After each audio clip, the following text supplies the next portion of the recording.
আসসালামু আলাইকুম। প্রিয় শিক্ষার্থীরা, কেমন আছো তোমরা? নিশ্চয় আল্লাহ রাব্বুল আলামিনের অশেষ রহমতে ভালোই আছো। প্রিয় শিক্ষার্থীরা, সৃষ্টি central school and college Khulna শাখার অনলাইন ভিত্তিক ধারাবাহিক কার্যক্রমের অংশ হিসেবে আমি আজকের ক্লাসে তোমাদের শেখাবো অনুশীলনী 10 এর উপপাদ্য 1 এবং 2। যে উপপাদ্য দুইটি রয়েছে মূলত সর্বসমতার উপরে নির্ভরশীল। অনুশীলনী তোমাদের যে অধ্যায় 10 রয়েছে সেটা হচ্ছে সর্বসমতা এবং সদৃশতা। তবে এবারে সিলেবাসে তোমাদের শুধুমাত্র সর্বসমতার উপপাদ্য দুইটি রয়েছে। তো প্রিয় শিক্ষার্থীরা, আজ আমি সেই উপপাদ্য দুইটি তোমাদের শেখাবো। তো প্রিয় শিক্ষার্থীরা, তোমরা অবশ্যই আমার সাথে সাথে নোট করতে ভুলবে না। তো চলো আমরা তাহলে মূল ক্লাসে চলে যাই। তো প্রিয় শিক্ষার্থীরা, দেখো এখানে আমি সর্বসমতা লিখে নিচে 4টা লাইন লিখেছি। দেখো কি কি লিখেছি: বাহু বাহু বাহু সর্বসমতা, বাহু কোণ বাহু সর্বসমতা, কোণ বাহু কোণ সর্বসমতা, কোণ কোণ বাহু সর্বসমতা। এখন অর্থাৎ আমরা যেহেতু সর্বসমতা নিয়ে আলোচনা করব, সেহেতু সর্বসমতার বিষয়গুলো আমরা জানবো যে কোন কোন ক্ষেত্রে সর্বসমতা হতে পারে। হ্যাঁ, সর্বসমতা হতে গেলে এই শর্তগুলো যে কোনো একটা মানতে হবে, তবেই সেটা সর্বসম হবে। তবে মনে রাখতে হবে, সব থেকে বড় বেসিকটা হচ্ছে এখানে অবশ্যই দুইটা ত্রিভুজের মধ্যে হতে হবে। অবশ্যই দুইটা ত্রিভুজের মধ্যে হতে হবে, না হলে কখনোই সর্বসমতা সম্ভব নয়। দেখো দুইটা ত্রিভুজ আমি বাহু বাহু বাহু বলেছি, যেমন মনে করো এমন দুইটা ত্রিভুজ রয়েছে, অর্থাৎ এর 3টি বাহু সমান, এর এই বাহু সমান এই বাহু, এর এই বাহু সমান এই বাহু, আবার এই বাহু সমান এই বাহু। অর্থাৎ দেখো বাহুগুলো সবার সব সমান যদি হয় তাহলে বাহু বাহু বাহু সর্বসমতা, অর্থাৎ 3টা বাহুই সমান হবে। একটা ত্রিভুজের 3টা বাহুর সাথে অন্য ত্রিভুজের 3টা বাহুই সমান হবে। আবার বাহু কোণ বাহু সর্বসমতা, বাহু কোণ বাহু সর্বসমতা অর্থাৎ হচ্ছে একটা বাহু একটা কোণ আবার একটা বাহু, এমনটা হতে পারে। অথবা মনে রাখবা দুইটা বাহু এবং তাদের অন্তর্ভুক্ত কোণ, মনে করো এই বাহুটা আর এই বাহুটা আর তাদের অন্তর্ভুক্ত কোণ, অর্থাৎ এ বি সি যদি দিই, ডি ই এফ। প্রথম ক্ষেত্রে ছিল কি, এ বি ইকুয়াল যদি ডি ই হতো, AC equal D F R BC equal EF, এই ক্ষেত্রে সর্বসমতা। পরেরটার ক্ষেত্রে কি হচ্ছে যে A B equal DE R BC equal E F, এবং আরেকটা কি এদের অন্তর্ভুক্ত কোণ, অর্থাৎ কোণ এ বি সি ইকুয়াল কোণ ডিই এফ। অর্থাৎ এরকম হইলে সর্বসম হবে, কারণ দুইটা বাহু এবং তাদের অন্তর্ভুক্ত কোণ সর্বসম।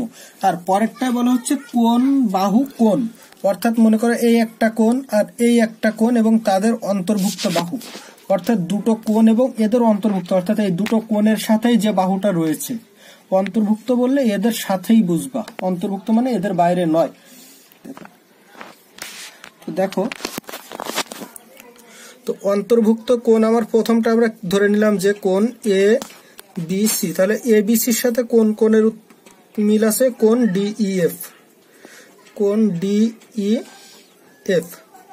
আবার কোণ মনে করো এসিবি, কোণ এসিবি এর সাথে মিল থাকবে কোনটা, এই কোণটা, অর্থাৎ কোণ ডিএফই। হ্যাঁ, তোমরা আবার একইভাবে বুঝো না যে হুবহু সরাসরি সমান সমান থাকবে, তা নয়। যদি এই কোণটার সাথে এই কোণটারও মিল থাকতো আর এই বাহুটা আর এই বাহুটা মিল হয়, সেক্ষেত্রে হবে অর্থাৎ দুইটা বাহু এবং তাদের অন্তর্ভুক্ত কোণ, অর্থাৎ দুইটা কোণ না, দুইটা কোণ এবং তাদের অন্তর্ভুক্ত বাহু। তাহলে ধরো এই কোণ আর এই কোণ আর অন্তর্ভুক্ত বাহু, ঠিক এই দুটো কোণের সাথে এই দুটো কোণের মিল আর অন্তর্ভুক্ত বাহু, তাহলেও হবে যে কোনো ভাবে। অর্থাৎ দুটো কোণ যদি অপর দুটো কোণের সমান হয়, অর্থাৎ এই ত্রিভুজের দুটি কোণ আর এই ত্রিভুজের দুটি কোণ যদি সমান হয় এবং তাদের অন্তর্ভুক্ত বাহু যদি সমান হয়, অর্থাৎ মনে করো এখানে রয়েছে বিসি ইকুয়াল ইএফ হয়, এক্ষেত্রে আমাদের সর্বসম হবে। আবার কোণ কোণ বাহু, কোণ কোণ বাহু, এক্ষেত্রেও সর্বসম হবে।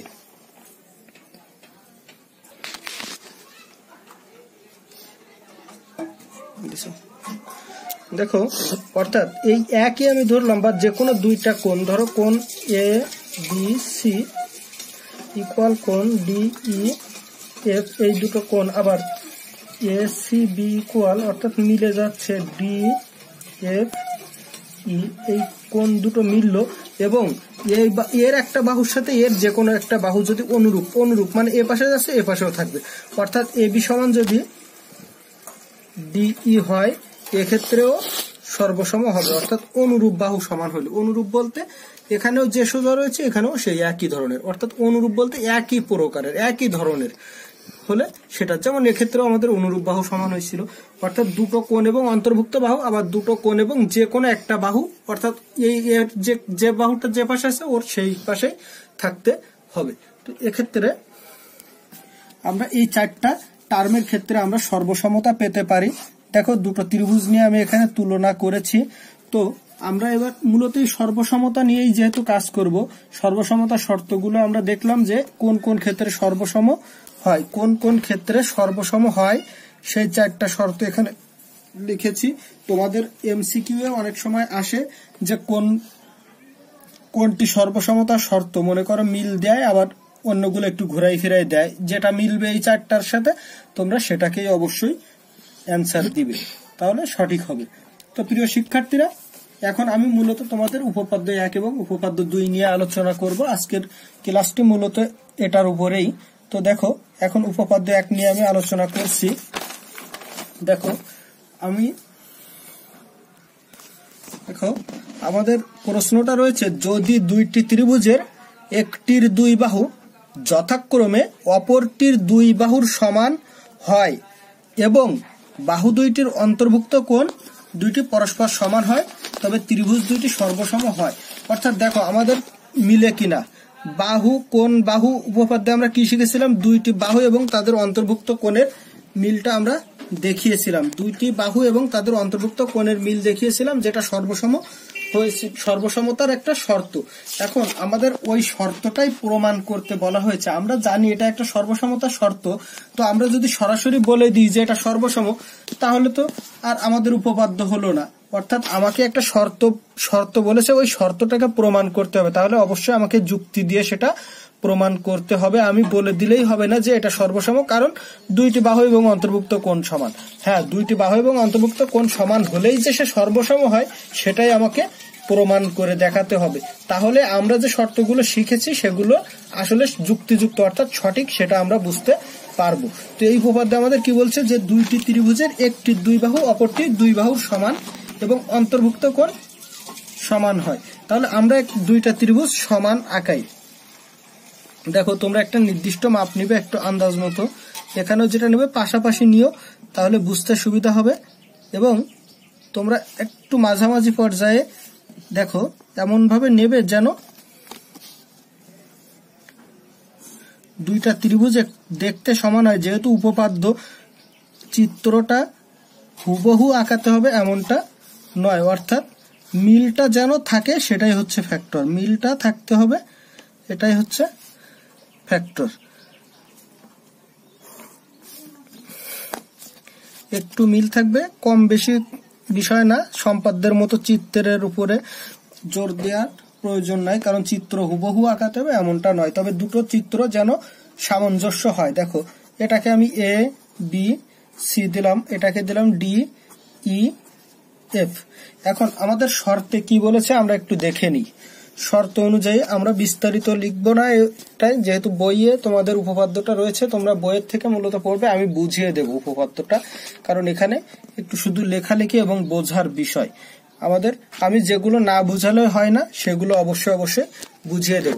দেখো আমাদের বলছে যদি দুইটি ত্রিভুজের একটির বাহু দুই বাহু যথাক্রমে, তার মানে এই একটা ত্রিভুজ এ বি সি, এই একটা ত্রিভুজ আছে, কি ত্রিভুজ এ বি সি একটা ত্রিভুজ, এবং ও ত্রিভুজ ডি ই এফ, এই দুইটা ত্রিভুজ, এদের কি বলছে একটি দুই বাহু, তার মানে এর দুই বাহু বললে এ বি, আর একটা হচ্ছে বিসি। তাহলে এর এ বি সমান এর কি হবে অনুরূপ বাহু অর্থাৎ এবি সমান ডি ধরে নিলাম আমরা, আর বিসি সমান তাহলে ই এফ। আর আরেকটা কি দেওয়া আছে সেটা হচ্ছে অন্তর্ভুক্ত কোণ। তাহলে এবি এবং বিসি এর অন্তর্ভুক্ত কোণ কি? কোণ এ বি সি। তোমরা মূল বইটা বের করো, তোমাদের মূল বইয়ের এটা রয়েছে 147 পৃষ্ঠায়। তোমরা মূল বইটা বের করলেই বুঝতে পারবে। আমি একটু বুঝিয়ে দিচ্ছি। দেখো কোণ ডি ই এফ। দেখো এই যে রয়েছে আমাদের মূলত এই শর্তগুলো, আমার মূল যেটা দেয়া আছে বিশেষ নির্বাচনে আমাদের মনে করো এই শর্তগুলো দেওয়া আছে, অর্থাৎ এই বিষয়গুলো দেওয়া আছে। আমাদের প্রমাণ করতে হবে কি, যে প্রমাণ করতে হবে যে ত্রিভুজ এ বি সি সর্বসমতা চিহ্ন সমান সমানের উপরে একটা বাঁকা, দেখো অনেকটা ঢেউ দেয়া চিহ্ন, সর্বসম ত্রিভুজ ডি ই এফ। অর্থাৎ এই দুটো ত্রিভুজ যে সর্বসম আমাদের সেটা প্রমাণ করতে হবে, অর্থাৎ সকল দিক থেকে সমান সেটা আমরা দেখাবো। কিভাবে দেখাবো একটু আমরা প্রথমে লক্ষ্য করি। দেখো আমাদের অঙ্কনের আর কোনো প্রয়োজন নাই, যেহেতু দুইটা ত্রিভুজের কথা বলছে, এবং অন্তর্ভুক্ত কোণ মনে করো এই যে কোণ এ বি সি দিয়েছে আর কোণ ডি ই এফ দিয়েছে। এখন কথা হচ্ছে দেখো আমরা ত্রিভুজ এ বি সি কে মনে করো ডি ই এফ এর উপর আমাদের মূল প্রথম যে শর্তটা রয়েছে, ত্রিভুজ এ বি সি কে ত্রিভুজ ডি ই এফ এর উপর এমন ভাবে স্থাপন করি, তার মানে মনে করো এমন ভাবে স্থাপন করে দিলাম যেন ত্রিভুজ এ বি সি টা ত্রিভুজ ডি এফ এর উপরে এমন ভাবে স্থাপন করবো যেন এই এটা অবশ্যই ডি এর উপরে পড়ে, এই এটা অবশ্যই ডি বিন্দুর উপর পড়ে। অর্থাৎ এ পড়বে কার উপরে? ডি এর উপরে। এ ডি এর উপর পড়ে। আর কি বলছে? ডি এর উপর পড়ে। এবং দেখো এ বি বাহুটা ডিই বাহু বরাবর, এ বি বাহুটা কি বরাবর পড়বে? ডিই বাহু বরাবর। এ বি ডিই বরাবর। আমি একটু সংক্ষেপে লিখছি, তোমরা মূল বইয়ে যেহেতু রয়েছে। এ বি দেখো এমন ভাবে স্থাপন করেছি, এটা পড়বে ডি এর উপর, এ বি পড়বে ডিই বরাবর, এবং ডিই বাহুর দেখো ডিই বাহুর যে পাশে এফ রয়েছে, অর্থাৎ এই ডিইটার এই পাশে এফ রয়েছে, ডি বাহুর কোন পাশে এফ রয়েছে? ডান পাশে। ঠিক ডিই এর বরাবর ছিল কার বরাবর? এ বি ছিল না ডি এর বরাবর, তাহলে এ বি এর ডান পাশে বসবে সি। অর্থাৎ আমরা তাহলে এমন ভাবে স্থাপন করেছি যেন কি হয়েছে, এ পড়েছে কার উপরে? ডি এর উপরে। এ পড়েছে কার উপর? ডি এর উপর। এ বি পড়েছে ডিই বরাবর। আর ডি বাদে বাকি থাকলো কি? তাহলে এফ, এফটা আছে কোন পাশে? ডিই এর যে পাশে আছে। এখানে এ বি বাদে বাকি ছিল কোনটা? সি। তাহলে সিটা ঠিক সেই পাশেই পড়বে। এরপরে যেহেতু দেখো যেহেতু দুইটা কোণ সমান, কি কি কোণ সমান? যেহেতু কোণ এ বি সি সমান কোণ ডি ই এফ, তাহলে এই দুটো কোণ যেহেতু সমান, এইটার এইটা পড়িছে, এইটার উপরে এইটা পড়িছে, তাহলে কি পড়বে? অতএব বিসি ইএফ এর উপর পড়বে।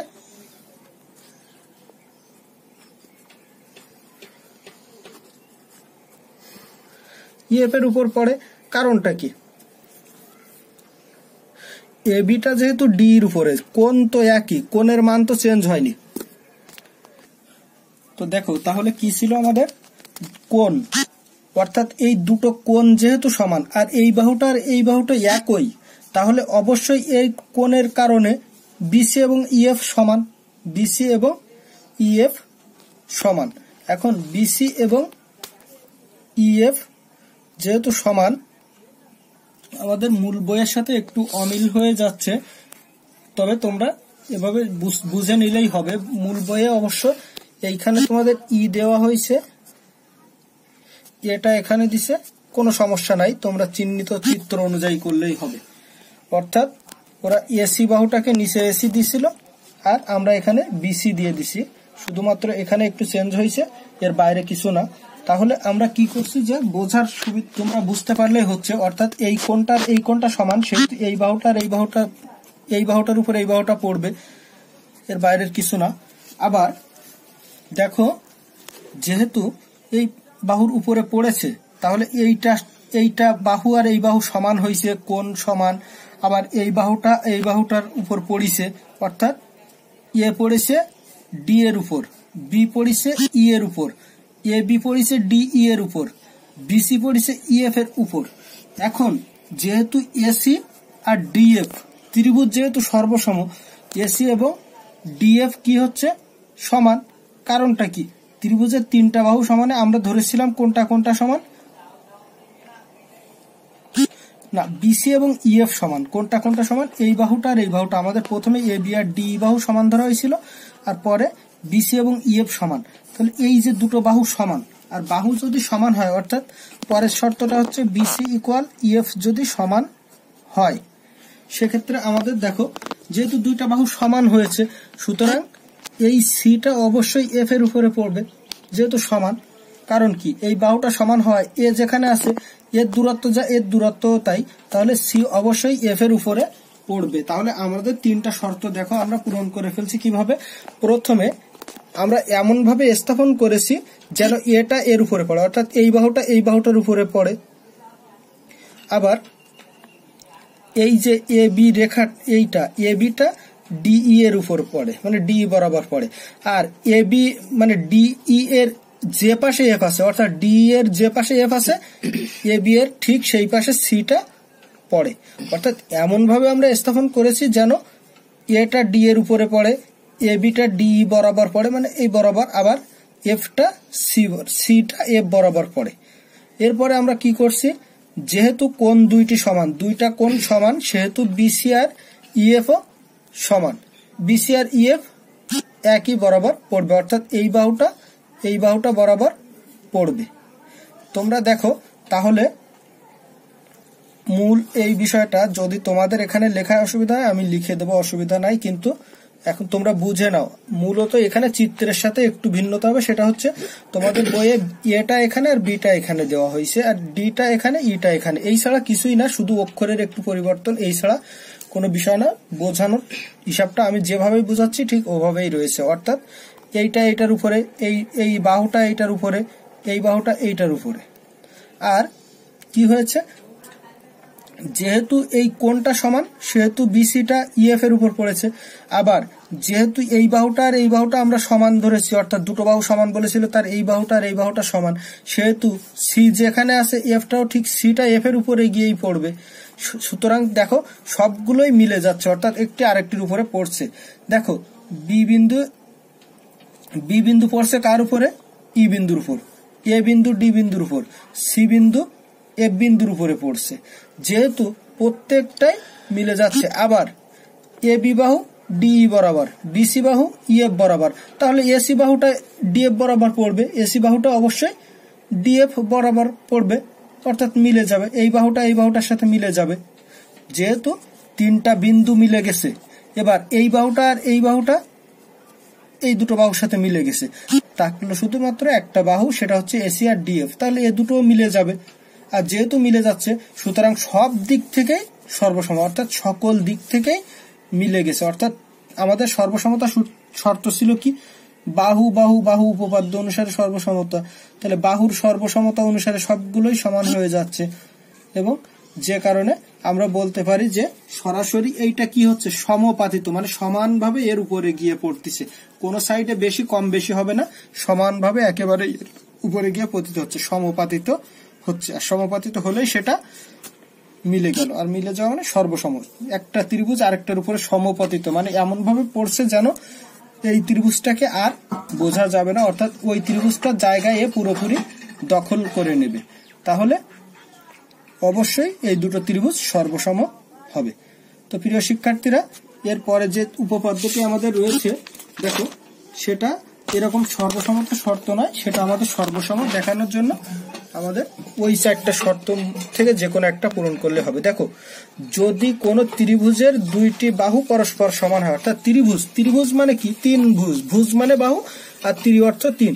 তো যদি একটি ত্রিভুজের বলছে যে দুইটা বাহু সমান হয়, অর্থাৎ দুইটা বাহু তুমি এমন ভাবে নেবে মাঝ বরাবর একটা দিলেই যে যেন দুইটা বাহু একটু সমান হয় আন্দাজ মতো, তাহলে এ বি, মনে কর এই যে দুইটা ত্রিভুজ, অর্থাৎ এ একটা ত্রিভুজ, এই একটা ত্রিভুজের বলছে কি, যদি কোনো ত্রিভুজের দুইটি বাহু পরস্পর সমান হয়, অর্থাৎ এ বি সমান এসি, ত্রিভুজ এ বি সি এর A B equal AC, A B equal কি হচ্ছে আমাদের, এ বি ইকুয়াল হচ্ছে এসি, এবং কি বলছে যে এদের বিপরীত কোণ দুইটিও পরস্পর সমান হবে। এখন এদের বিপরীত কোণ কি, এই এসি এ বি বাহুর বিপরীত কোণ এসিবি, এ বি বাহুর বিপরীত কোণ এসিবি, আর এসি বাহুর বিপরীত কোণ ABC.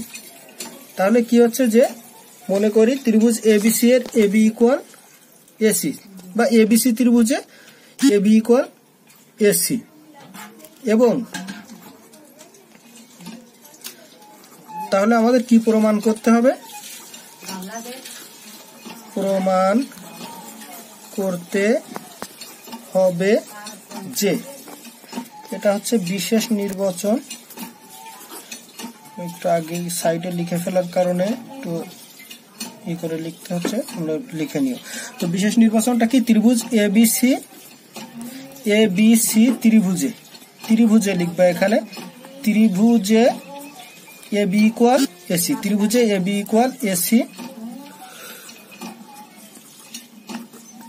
ত্রিভুজে A B equal AC প্রমাণ করতে হবে যে, মানে দুইটা বাহু সমান হলে বিপরীত কোণ প্রমাণ করতে হবে যে কোণ এ বি সি ইকুয়াল কোণ এ সি বি, অর্থাৎ এদের বিপরীত কোণ দেয়। তাহলে এ বির বিপরীত এসি বি আর এসির বিপরীত এ বি সি, অর্থাৎ এই দুটো কোণও সমান হবে, সেটা আমাদের প্রমাণ করে দেখাতে হবে। এখন আমরা জানি যে গত ক্লাসে আমি তোমাদের শিখিয়েছিলাম যে উপপাদ্য প্রমাণের ধাপ কয়টি, 4টি। তবে কিছু কিছু ক্ষেত্রে অঙ্কন নামক এই ধাপটি প্রয়োজন হয় না, তবে সকল ক্ষেত্রে নয়, সবখানেই যে অঙ্কন লাগবে না তা নয়, মাঝে মাঝে অঙ্কনটা প্রয়োজন হয় না, কিন্তু এখানে আমাদের অঙ্কনটা প্রয়োজন। যেমন দেখো, এখানে ত্রিভুজ, যেহেতু ত্রিভুজের 3টা বাহু থাকে, আবার ত্রিভুজের কোণ থাকে 3টা, তাহলে এই যে এ কোণটা, এখন এ কোণের সমদ্বিখণ্ডক আঁকবো আমরা, এ কোণের সমদ্বিখণ্ডক রেখা আঁকবো। তো দেখো, এ কোণের সমদ্বিখণ্ডক যখন আমরা আঁকতেছি, তখন এ কোণের সমদ্বিখণ্ডক এডি রেখা আঁকি। ত্রিভুজ বিএসি এর মানে কোণ বিএসি এর সমদ্বিখণ্ডক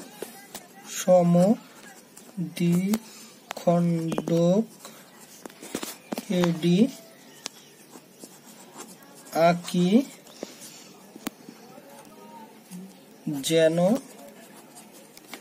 তা, এডি আঁকাই, ডি কি হয়েছে, এডি আঁকি যেন তা বিসি কে কি করছে, বিসি কে কি করেছে, বিসি কে ডি বিন্দুতে ছেদ করেছে, সেটাই লেখা আর কি, ডি বিন্দুতে ছেদ করে। এই এখন আমরা এবার প্রমাণে চলে যাই। দেখো, খুব ছোট একটা উপপাদ্য, খুব সহজে উপপাদ্য, গতটাও খুব সহজ ছিল, আগেরটার যেমন ধারাবাহিকভাবে আমরা একটার পর একটা পতিত করেছিলাম, এক্ষেত্রেও তাই, অর্থাৎ বাহু সমান দিয়ে আমরা পতিত করেছিলাম, কোণ দিয়ে পতিত করেছিলাম, শেষে সমপাতিত হয়েছিল, তাই আমাদের সর্বসম আমরা বলতে পেরেছিলাম। এক্ষেত্রে আমাদের কি হচ্ছে যে 4টা শর্তের যে কোনো একটা পূরণ হয় কিনা আমরা একটু লক্ষ্য করব। তো দেখো, চিত্রে যাই, ত্রিভুজ কি আছে, ত্রিভুজ এ বি ডি এবং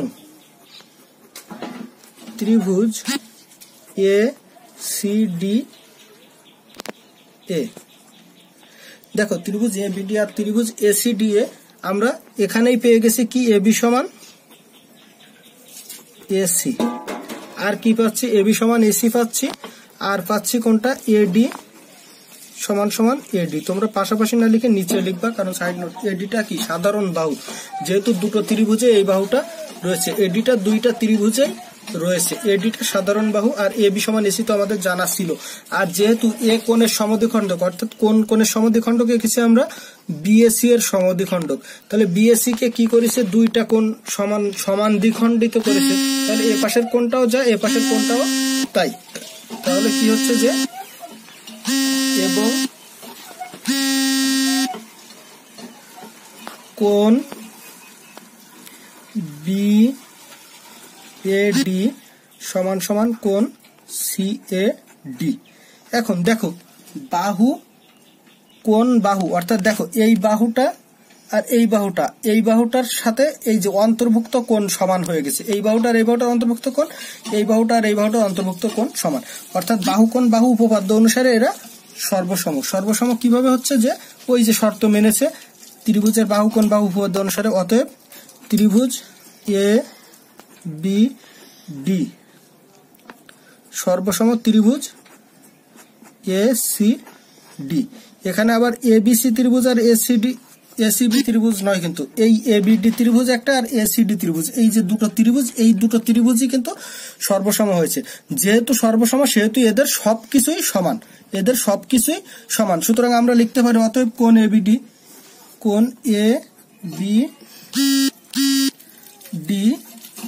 সমান সমান কোণ ACD।